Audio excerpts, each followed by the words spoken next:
पनवेल ते Rajapur cable line टाकले हायवेला. पनवेल ते राजापूर केबल लाईन टाकले हायवेला. एकही पैसा शासनाला दिला नाही.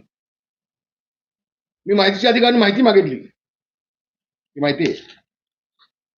त्यांनी सांगितलंय आमच्याकडून परमिशन घेतलं नाही. माझे पत्र आहे. जवळजवळ 700 कोटीचं नुकसान शासनात झाले. 700 कोटीचं. आणि बघा काल जो उजळ मात्यानं पत्रकार परिषद घेत होता ना येऊन तुमच्या समोर, महाराष्ट्र समोर, हा नीच माणूस आहे. नीच, महानीच आहे. धादान खोटं बोलतोय तो. तर अशा शासनाच्या चोऱ्या करायच्या, शासनाला फसवायचं, बिल्डरांना फसवायचं, मराठी माणसाला फसवायचं, पैसा कमवायचा. मग मला वाटतं कदाचित तो पैसा कमवून उद्धव ठाकरेंना देतो काय हा? असा बेनामी पैसा, काळा पैसा बिल्डरांना घेऊन केबलचा काळा पैसा हा उद्धवजींना देतो की काय असं शंका तर यायला की मला. आणि म्हणून उद्धवजींनी या माणसाला जवळ ठेवलाय अशा माणसाला. तर धंदे तुझे काय ते पण बघ.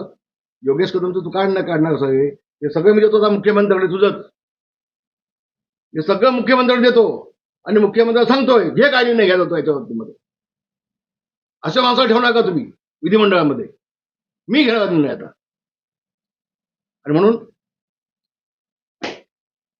काल जे पत्रकार परिषद घेऊन प्रधान तर खोटे असे विषय मांडले. तर मी धिक्कार करतोय, मी निषेध करतोय. आम्ही प्रामाणिकपणे जगलोय. मी माझ्यावरती कधीही कुठं डाग लावून घेतला नाही. स्वतःवरती इतके वर्ष राजकारणामध्ये आहे, कुठेही कधी डाग लावून घेतला नाही.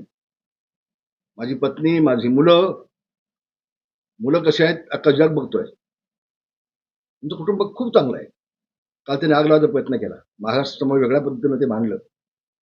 त्याचा मी धिक्कार करतोय, निषेध करतोय. आणि अनिलला एवढं सांगेन, तू खूप लहान आहेस अजून, खूप लहान आहेस. तुझ्या मालकाला उद्धवला खुश करण्यासाठी तू काल जे बोललास याची पर्यंत आपण सगळ्यांनी परीक्षा घेतली पाहिजे, त्याची चौकशी केली पाहिजे. अनिल परबची हा खोटं का बोलतोय, त्याची नाकोटेस केली पाहिजे. हा खोटं का बोलतोय त्याची नाकोटेस केली पाहिजे. तू कोण आहेस?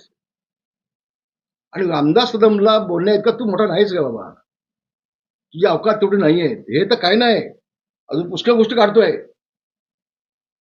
हे काही नाही, अजून पुष्कळ गोष्टी मी काढतोय. हे दे, हे दे.